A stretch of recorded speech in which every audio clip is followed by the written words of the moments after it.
It's Woke Wednesday. Thank you for jumping on and being here with me tonight. Hey, Jennifer. Oh, hey, Jennifer. You ready for some more zucchini bread, girl? I know I am.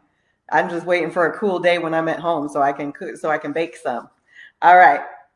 So thank you for jumping on. And let's talk today about goals. You might have noticed the title for today is Goal Digger. I consider myself that, not gold digger, goal digger, right? So let's talk about that. And most of us have heard of what they call SMART goals, right? SMART being an acronym. So S being specific. I can agree with that. M being measurable. I don't necessarily agree with that part because a person can have the goal of like, I want to be happy, and you can't really measure happiness, right? You can make an effort every day to be happy. And I think that that's good. That's an amazing thing, but it's not necessarily measurable. A can be either attainable or achievable. And again, sometimes I look at that and I go, yeah, but how many things in the past did they consider to not be realistic? Like, oh, we didn't have airplanes, you couldn't fly. And then the Wright brothers and some other people came around and created airplanes, and now we can fly, right? So I don't like to sit there and get stuck on the achievable or attainable, because I think that there's a lot out there that we haven't achieved or attained yet, but it's still achievable and attainable. The R being relevant.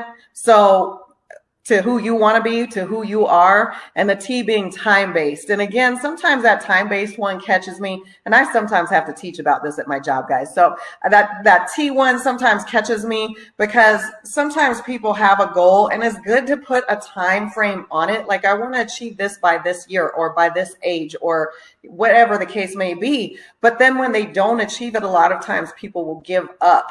And not come back to it. And so I think that's an important part about the T being time-based is specifying that, okay, but if you don't achieve it by that time, that doesn't mean give up. It just means keep going, right? You've made some progress. So you don't want to just stop just because you didn't achieve the goal by that time. And so most of us are probably pretty familiar with having set goals and not made them. We see this every year, New Year's resolutions, we see people set goals. And a lot of times, a month in, that's gone. That goal is completely gone. Now, why that goal is done and why they're not trying to work towards that goal anymore, that's an individual thing. Sometimes that might be that they gave up on themselves. It might be that goal, they decided that goal wasn't that important to them anymore, or whatever the case may be. But a lot of times I think it has something to do with not feeling as connected to why they want to do that, to the why of why should I achieve this goal. And so the motivation part of why you want to do it is really big. Now, Zig Ziglar, who was a inspirational speaker, a motivational speaker, he said, people say that motivation doesn't last. Well, neither do baths, which is why we suggest and recommend them every day, right? Don't, just because your bath wore off after 3 or 4 days and all of a sudden you're stanking again, it might be less than that, right? Then it doesn't mean you just never take a bath again. That's why we want you to do it every day, right? You bathe yourself every day so that you don't get to that point. It's the same thing with motivation. So I want to add 2 parts to the creating your goals that have to do with motivation. One being growth. Who will you become by achieving and by working towards this goal? Now, another motivational speaker that I listen to a lot by the name of Jim Rohn, he said that the reward is not achieving the goal itself. The reward is actually in who you become to achieve that goal, right? So the growth and then the contribution. How can you impact other people by achieving this goal? All right, so let's dive into that a little bit more. And, when we look at the growth, what are some things that you might, how you might grow as you're working towards achieving goals? You might become stronger, and that could be mentally, that could be physically, that could be emotionally, whatever the case may be. You might become more resilient. You might become more fearless. You're definitely going to have to pick up some kind of new knowledge, right? You're probably going to pick up some new skills at the same time. You might learn to focus more. I think like the worst phrase that ever came out, and people still use it sometimes, is multitasking. You know, and this was a big thing for a while, like on job postings, and people wanted to put it on their resumes and stuff like that. Multitasking. I think that's the worst thing in the world. Because when you're multitasking, you're not focused on any one thing. And when you're not focused, you're not doing it well, right? And I can attest to this. So I'll just front myself out. And I have a really hard time focusing my brain. In other words, shutting everything else down when I'm trying to focus on one thing. And I'm just going to put it out there. It's the worst to me when I'm trying to pray and my brain is pinging all these other places. And I feel terrible about that. And I'm like, I need you to shut up in there. What is going on? I'm trying to have a conversation, right? So that focus, you might learn how to focus better. And these are all amazing things that will not only help you achieve this goal, but once you've learned them and you've implemented them, they can help you achieve so much more. And look at what an amazing person you have become in that process. Now let's look at how you can contribute to others when you're working on achieving your goal. So you're definitely going to inspire and motivate people. Back when I was on my weight loss journey, I was posting things almost every day when I would go to the gym, at least a couple times a week. When I would go to the gym, whether it was just what my workout was, whether it was something inspirational that came to me while I was working out, pictures, all of that. And I had some people that were like, oh my God, quit posting that you're in the gym. But I had a lot more people that were saying, hey, you're inspiring me, you're motivating me, please keep posting this stuff, because it helps me. I had a lot of people reach out to me and say, hey, what is it that you're doing? How are you doing this? Right? So I also, not only did I motivate and inspire people, but I was able to then teach them something new. See, that's the whole thing, is when we gain new knowledge, we're not just supposed to keep it in our heads and not share it with other people. I'm not saying you give everybody every tip that you get, but you know, it's helpful to other people when you pass that knowledge around. You might be able to help them then achieve their goals, or at the very least, you're setting an example that it can be done. So again, I'll go back to what I talked about last week with Roger Bannister when he broke that 4-minute mile. You know, before that, they were saying it was impossible. The doctors said people would die if they tried this. He did it, and he set the example. And look how many other people have done it since then. And it was then proof that it could be done. So it helped other people strive for more. You might be able to, in achieving your goal and working towards your goal, one of the biggest things for me is looking at breaking the cycles that are in your own family, setting a new legacy for your family. That might be a health thing. So if I create a goal that I want to be healthier, I want to eat in a more healthy way, that might, you know, there's different ideas out there, vegan or plant-based. I think those might be the same thing. Obviously, I eat meat because I don't even know, but it might just be taking in less sodium because of blood pressure issues or whatever the case may be. But that oftentimes is a generational thing that we get passed down. You know, a lot of times we eat kind of like our parents eat. We parent how our parents parented, or the exact opposite because we thought they were wrong. But a lot of these things, how we look at money, how we spend money, how we think, you know, money can be earned. All of these things are generationally handed down to us. And so by working towards your goal, you are also contributing to others by helping to break that cycle or show them that there are other ways. And so if we start looking at setting our goals with these two things in mind, what growth am I going to get and how can I contribute to and impact other people? These are amazing ideas. Some common areas where people tend to set goals, I think probably the biggest one is the health/weight/wellness type of goal. I think there are also goals that people set for their careers, right? I sure hope so. People set goals for finances, for money. Maybe I want to be debt free. People set goals for their family. People might have goals towards their lifestyle. So we'll just call this the bucket list, right? Any of you have anything on your bucket list? Feel free to type in what your bucket list might include. I have a very good friend who got to swim with the dolphins last week, and that was on his bucket list. He talked about it for quite some time. Check, took it off. Hi, Amanda. And So, we want to get those bucket list things checked off. And so if we have a list, we can actually start looking at that and checking it off. And so one thing that I saw that was trying to help people figure out what their goals might be is it said, so if you were to fast forward to you being 80 and you're 80 years old, looking back, what would you regret not doing? And I think we've all heard things say like, you would regret never falling in love, even though, there's heartbreak that comes with that. Maybe some people might regret never having kids. Maybe some people might regret having kids. No, I'm just joking. Let's not go there. Maybe some people might regret, living in debt their whole life, or having to live, never being a homeowner, different things like that. I have another friend who finally got to close on his house today. He's been waiting for months and months. So Jay, you're probably asleep right now, but maybe if you watch this on the replay, there's your shout out. Congratulations on your new home. So, there's lots of different areas that we set our goals. And once we've set that goal, we've really realized it, then we want to start looking at, okay, well, so how can I achieve this? And the first thing is going to be activities. You have to start doing something. And activities comes first because learning comes from doing.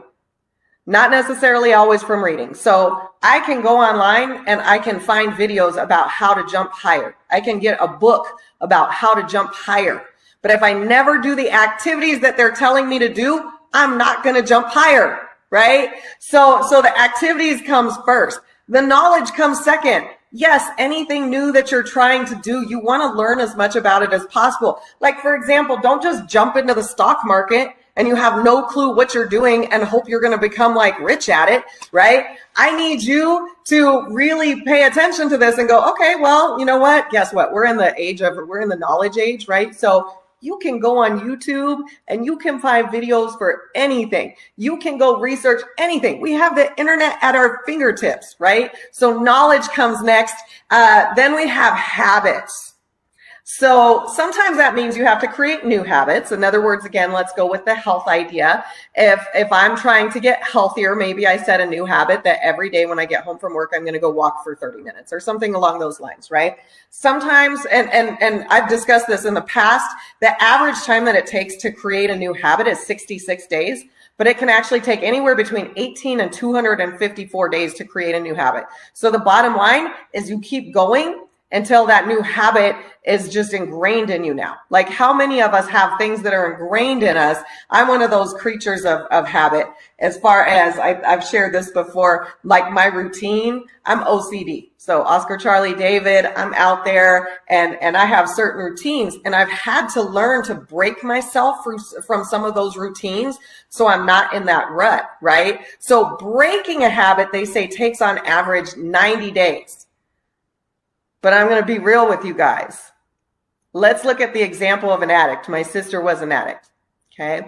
And so with the example of an addict, a lot of times this is a lifelong journey to break that habit. It's a conscious decision every single day to make that change, to make that decision. I'm not going to do that thing today. Right. And so you have to stay the course on that. And it's not always just an addiction. Sometimes that habit that you have to break is a negative mindset. It's negative self-talk. And that could be a lifelong challenge. But I don't care, as long as you get up every single day and consistently you make a decision. Okay, if I catch myself saying something negative to myself today, I'm going to cut it off.